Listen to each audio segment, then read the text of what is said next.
La fiesta de las balas. Martín Luis Guzmán.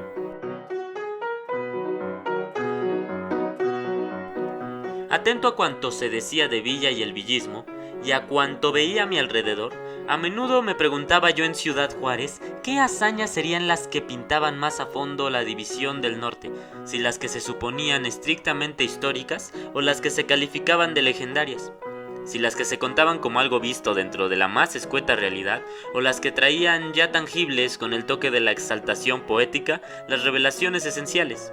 Y siempre eran las proezas de este segundo orden las que se me antojaban más verídicas, las que, a mi juicio, eran más dignas de hacer historia. Porque ¿dónde hallar, pongo por caso, mejor pintura de Rodolfo Fierro? Y Fierro y el villismo eran espejos contrapuestos, modos de ser que se reflejaban infinitamente entre sí, que en el retrato que ponía aquel ante mis ojos, después de una de las últimas batallas, entregado a consumar, con fantasía tan cruel como creadora de escenas de muerte, las terribles órdenes de Villa. Verlo así era como sentir en el alma el roce de una tremenda realidad cuya impresión se conservaba como siempre. Aquella batalla, fecunda en todo, había terminado dejando en manos de Villa no menos de 500 prisioneros.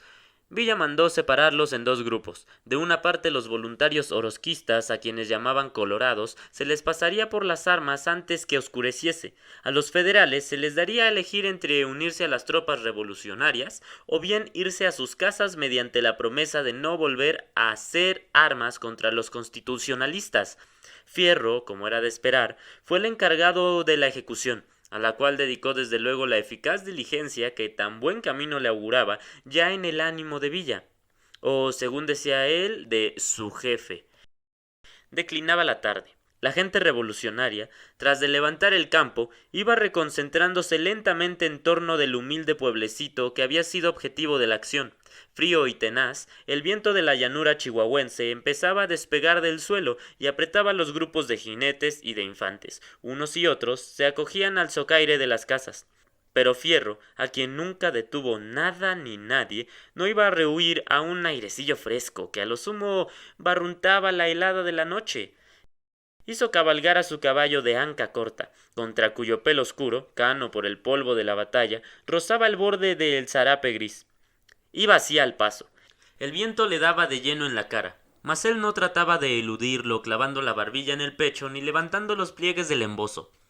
Llevaba enhiesta la cabeza, arrogante el busto, bien puestos los pies en los estribos y elegantemente dobladas las piernas entre los arreos de campañas sujetos a los tientos de la montura. Nadie lo veía, salvo la desolación del llano y uno que otro soldado que pasaba a distancia.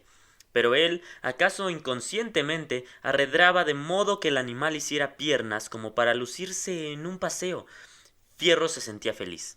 Lo embargaba el placer de la victoria en la cual nunca creía hasta consumarse la completa derrota del enemigo, y su alegría interior le afloraba en sensaciones físicas que tornaban grato el hostigo del viento y el andar del caballo después de 15 horas de no apearse. Sentía como caricia la luz del sol, sol un tanto desvaído, sol prematuramente envuelto en fulgores encendidos y tormentosos. Llegó al corral donde tenían encerrados, como rebaño de reses, a los 300 prisioneros colorados condenados a morir, y se detuvo un instante a mirar por sobre las tablas de la cerca. Vistos desde allí, aquellos 300 huertistas hubieran podido pasar por otros tantos revolucionarios.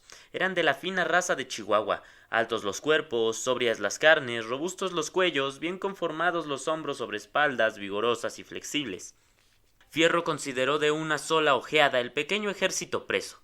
Lo apreció en su valor militar y en su valer, y sintió una pulsación rara, un estremecimiento que le bajaba desde el corazón o desde la frente hasta el índice de la mano derecha.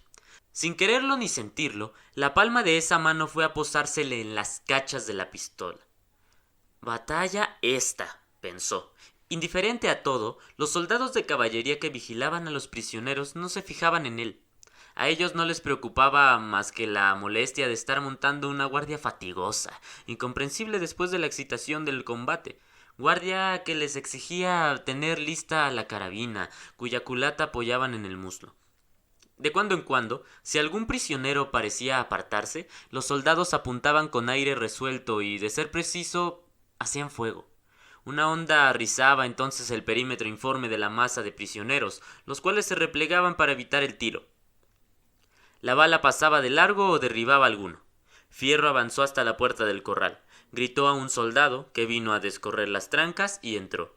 Sin quitarse el zarape de sobre los hombros, echó pies a tierra. El salto le deshizo el embozo. Tenía las piernas entumecidas de cansancio y de frío. Las estiró.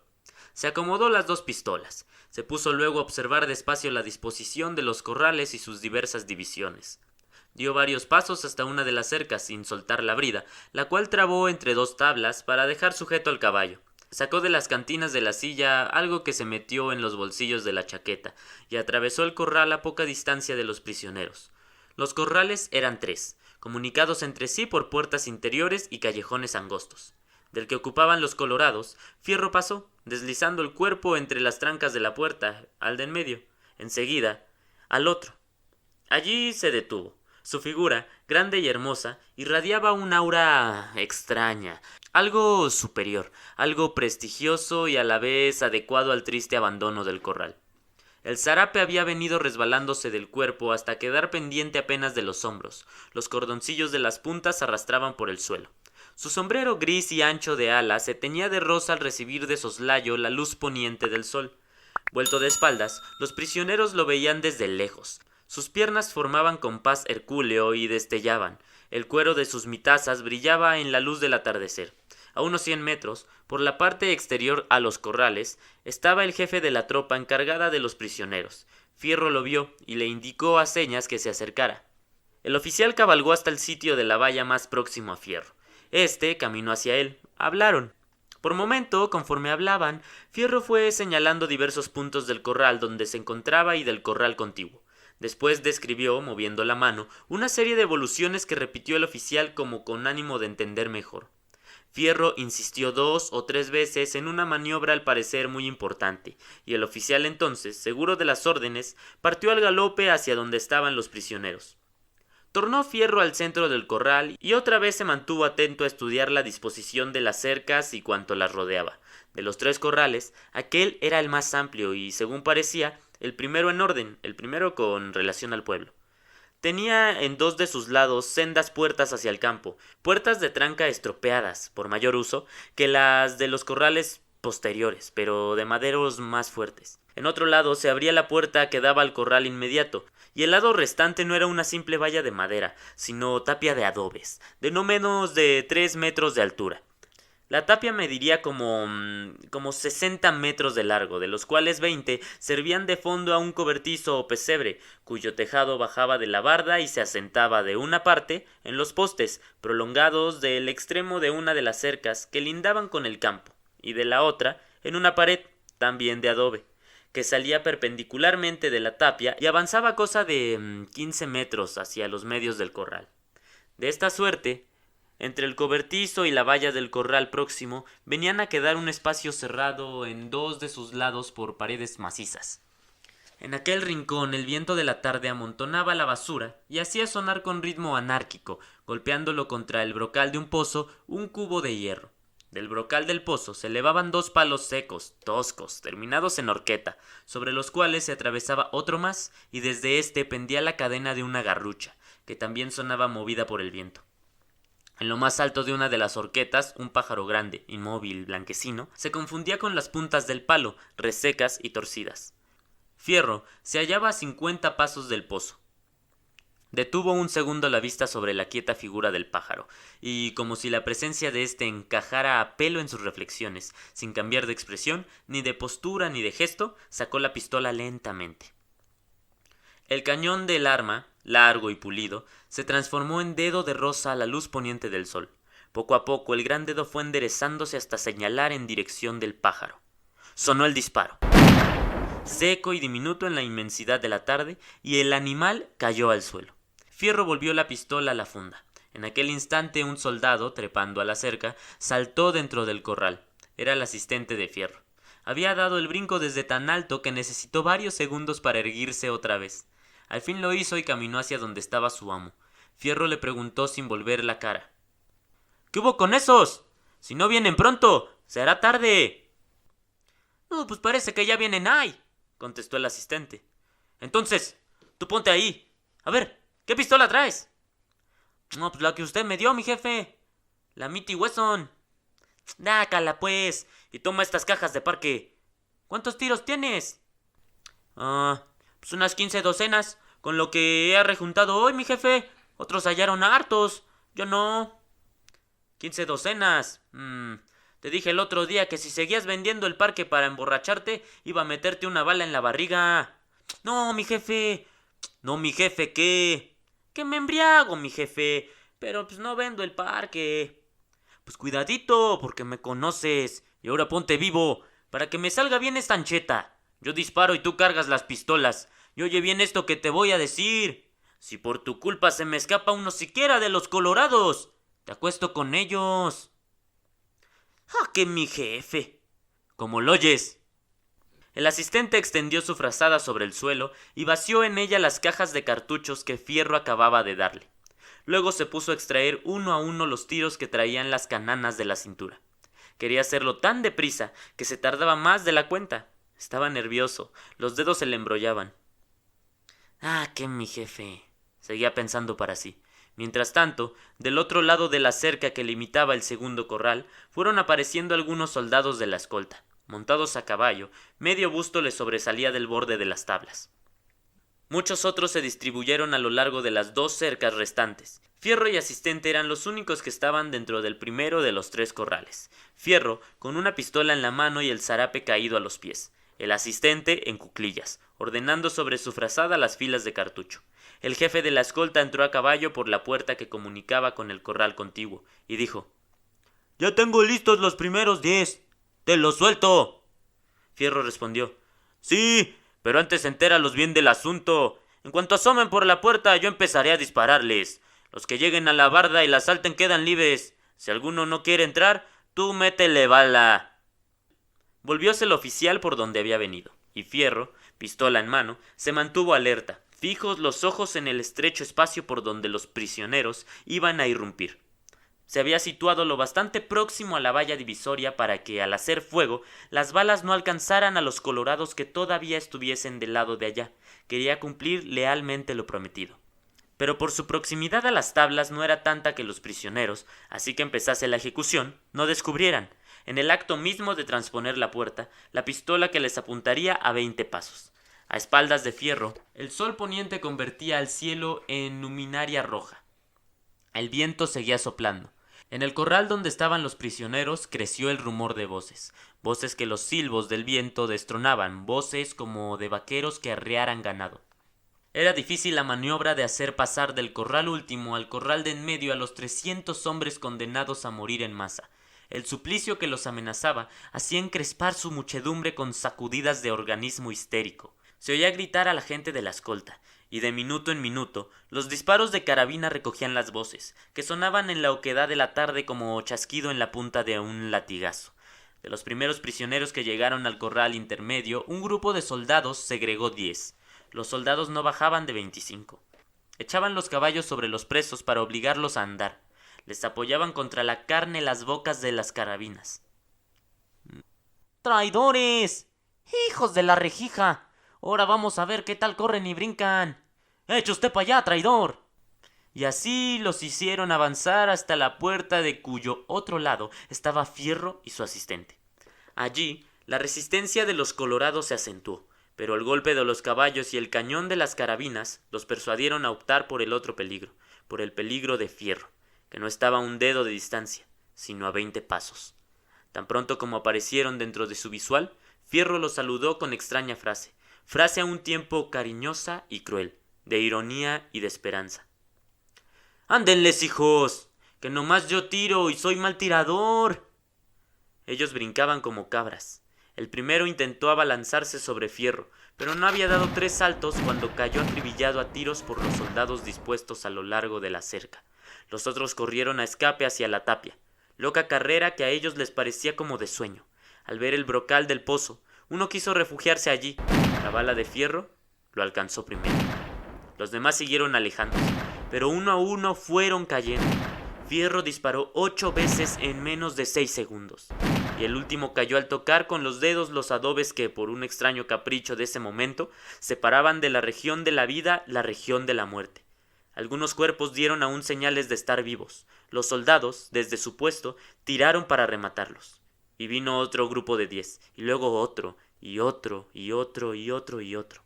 Las 3 pistolas de fierro, 2 suyas, la otra de su ordenanza, se turnaban en la mano homicida con ritmo infalible. Cada una disparaba 6 veces sin apuntar, 6 veces al descubrir, y caían después encima de la frazada. El asistente hacía resaltar los casquillos quemados y ponía otros nuevos. Luego, sin cambiar de postura, tendía la pistola hacia Fierro, el cual la tomaba. Los dedos del asistente tocaban las balas que segundos después tenderían sin vida a los prisioneros, pero él no levantaba los ojos para ver a los que caían. Toda su conciencia parecía concentrarse en la pistola que tenía entre las manos y en los tiros de reflejos de oro y plata esparcidos en el suelo. 2 sensaciones le ocupaban lo hondo de su ser: el peso frío de los cartuchos que iba metiendo en los orificios del cilindro y el contacto de la epidermis, lisa y cálida, del arma. Arriba, por sobre su cabeza, se sucedían los disparos con que su jefe se entregaba al deleite de hacer blanco. El angustioso huir de los prisioneros en busca de la tapia salvadora, fuga de la muerte en una sinfonía espantosa donde la pasión de matar y el ansia inagotable de vivir luchaban como temas reales, duró cerca de 2 horas. Irreal, engañoso, implacable. Ni un instante perdió Fierro el impulso o la serenidad. Tiraba sobre blancos móviles y humanos, blancos que daban brincos y traspiés entre charcos de sangre y cadáveres en posturas inverosímiles, pero tiraba sin más emoción que la de errar o acertar. Calculaba hasta la desviación de la trayectoria por obrar del viento y de un disparo a otro la corregía. Algunos prisioneros, poseídos de terror, caían de rodillas al trasponer la puerta. La bala los doblaba. Otros bailaban danza grotesca al abrigo del brocal del pozo, hasta que la bala los curaba de su frenesí o los hacía caer, heridos, por la boca del hoyo. Casi todos se precipitaban hacia la pared de adobes y trataban de escalarla trepando por los montones de cuerpos entrelazados, calientes, húmedos, humeantes. La bala los paralizaba también. Algunos lograban clavar las uñas en la barda, hecha de paja y tierra, pero sus manos, agitadas por intensa ansiedad de vida, se tornaban de pronto en manos moribundas. La ejecución en masa llegó a envolverse en un clamor tumultuario, donde descollaban los chasquidos secos de los disparos, opacados por la inmensa voz del viento. De un lado de la cerca gritaban los que huían de morir, y al cabo morían. De otro, los que se defendían del empuje de los jinetes y pugnaban por romper el cerco que los estrechaba hasta la puerta terrible. Y al griterío de unos y otros se sumaban las voces de los soldados distribuidos en el contorno de las cercas. Estos habían ido enardeciéndose con el alboroto de los disparos, con la destreza de Fierro y con los lamentos y el accionar frenético de los que morían. Saludaban con exclamaciones de regocijo la voltereta de los cuerpos al caer. Vociferaban, gesticulaban, histéricos, reían a carcajadas al hacer fuego sobre los montones de carne humana donde advertían el menor indicio de vida. El postrero pelotón de los ajusticiados no fue de 10 víctimas, sino de 12. Los 12 salieron al corral de la muerte atropellándose entre sí, procurando cada uno cubrirse con el grupo de los demás, a quien trataban de adelantarse en la horrible carrera. Para avanzar hacían corcovos sobre los cadáveres hacinados, pero la bala no erraba por eso. Con precisión siniestra iba tocándolos uno tras uno y los dejaba a medio camino de la tapia, abiertos de brazos y de piernas, abrazados al montón de sus hermanos inmóviles. Sin embargo, uno de ellos, el último que quedaba con vida, logró llegar hasta la barda misma y salvarla. El fuego cesó de repente y el tropel de soldados se agolpó en el ángulo del corral inmediato para ver al fugitivo. Pardeaba la tarde. La mirada de los soldados tardó en acostumbrarse al parpadeo interferente de las 2 luces. De pronto no vieron nada. Luego, allá lejos, en la inmensidad de la llanura ya medio en sombra, fue cobrando precisión un punto móvil, un cuerpo que corría. Tanto se doblaba el cuerpo al correr, que por momentos se le hubiera confundido con algo rastreante a flor del suelo. Un soldado levantó el rifle para hacer blanco. «¡Se ve mal!», dijo, y disparó. La detonación se perdió en el viento del crepúsculo. El punto siguió su carrera. Fierro no se había movido de su sitio. Rendido el brazo, largo tiempo lo tuvo suelto hacia el suelo. Luego notó que le dolía el índice y levantó la mano hasta los ojos. En la semioscuridad comprobó que el dedo se le había hinchado ligeramente. Se lo oprimió con blandura entre los dedos y la palma de la otra mano. Y así se mantuvo, largamente entregado todo él a la dulzura de un masaje amoroso. Por fin, se inclinó para recoger del suelo el zarape, del cual se había desembarazado desde los preliminares de la ejecución. Se lo echó sobre los hombros y caminó para acogerse al socaire del cobertizo. A los pocos pasos se detuvo y dijo al asistente: Así que acabes. Tráete los caballos. Y siguió andando. El asistente juntaba los cartuchos quemados. En el corral contiguo, los soldados de la escolta desmontaban, hablaban, canturreaban. El asistente los escuchaba en silencio y sin levantar la cabeza. Después se irguió con lentitud. Cogió la frazada por las 4 puntas y se la echó a la espalda. Los casquillos vacíos sonaron dentro con sordo cascabeleo. Había anochecido. Brillaban las lucecitas de los cigarros al otro lado de las tablas de la cerca. El asistente rompió a andar con paso débil, y fue, medio a tientas, hasta el último de los corrales, de donde regresó a poco trayendo de la brida los 2 caballos, el de su amo y el suyo, y sobre uno de los hombros la mochila de campaña. Se acercó al pesebre. Sentado sobre una piedra, Fierro fumaba en la oscuridad. En las juntas de las tablas silbaba el viento. ¡Cht! ¡Dessencilla y tiéndeme la cama!, ordenó Fierro. ¡Ay, ya no aguanto el cansancio! ¿Aquí? ¿En este corral, mi jefe? ¿Aquí? Sí, aquí. Hizo el asistente como le ordenaban. Desencilló y tendió las mantas sobre la paja, arreglando con el maletín y la montura una especie de cabezal. Minutos después de tenderse allí, Fierro se quedó dormido. El asistente encendió su linterna, dio grano a los animales y dispuso lo necesario para que pasaran bien la noche. Luego apagó la luz, se envolvió en su frazada de nuevo, se hincó de rodillas y se persignó. Enseguida volvió a tenderse en la paja. Pasaron 6, 7 horas. Había caído el viento. El silencio de la noche se empapaba en luz de luna. De tarde en tarde sonaba próximo el estornudo de algún caballo. Brillaba el claro lunar en la abollada superficie del cubo del pozo, y hacía sombras precisas al tropezar con todos los objetos, con todos, menos con los montones de cadáveres. Estos se hacinaban, enormes en medio de tanta quietud, como cerros fantásticos, cerros de formas confusas, incomprensibles. El azul plata de la noche se derramaba sobre los muertos con la más pura limpidez de la luz. Pero insensiblemente aquella luz de noche fue convirtiéndose en voz, voz también irreal y nocturna. La voz se hizo distinta. Era una voz apenas perceptible, apagada, doliente, moribunda, pero clara en su tenue contorno como las sombras que la luna dibujaba sobre las cosas. Desde el fondo de uno de los montones de cadáveres, la voz parecía susurrar. ¡Ay! Luego cayó, y el azul de plata de la noche volvió a ser solo luz. Mas la voz se oye de nuevo. ¡Ay! ¡Ay! Fríos e inertes desde hacía horas, los cuerpos apilados en el corral seguían inmóviles. Los rayos lunares se hundían en ellos como en una masa eterna. Pero la voz tornó. ¡Ay! ¡Ay! ¡Ay! Y este último ay llegó hasta el sitio donde Fierro dormía, e hizo que la conciencia del asistente pasara del olvido del sueño a la sensación de oír. El asistente recordó entonces la ejecución de los 300 prisioneros, y el solo recuerdo lo dejó quieto sobre la paja, entreabiertos los ojos y todo él pendiente del lamento de la voz, pendiente con las potencias íntegras de su alma. ¡Ay! Por favor. Fierro se agitó en su cama. Por favor. Agua. Fierro despertó y prestó oído. Por favor. Agua. Agua. Entonces Fierro alargó un pie hasta su asistente. ¡Tú! ¿No oyes? Uno de los muertos está pidiendo agua.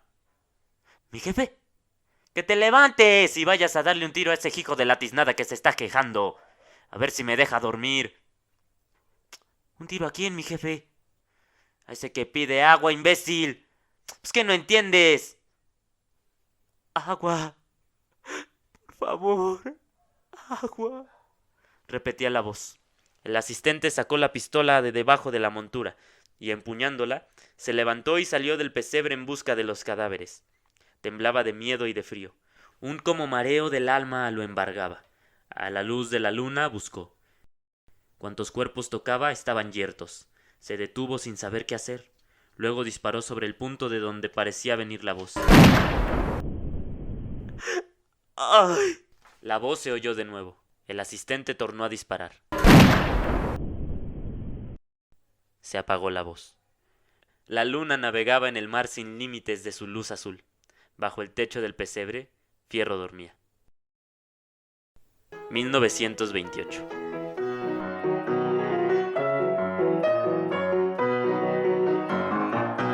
Sociedad Cervantina de México. Los invitamos a suscribirse al canal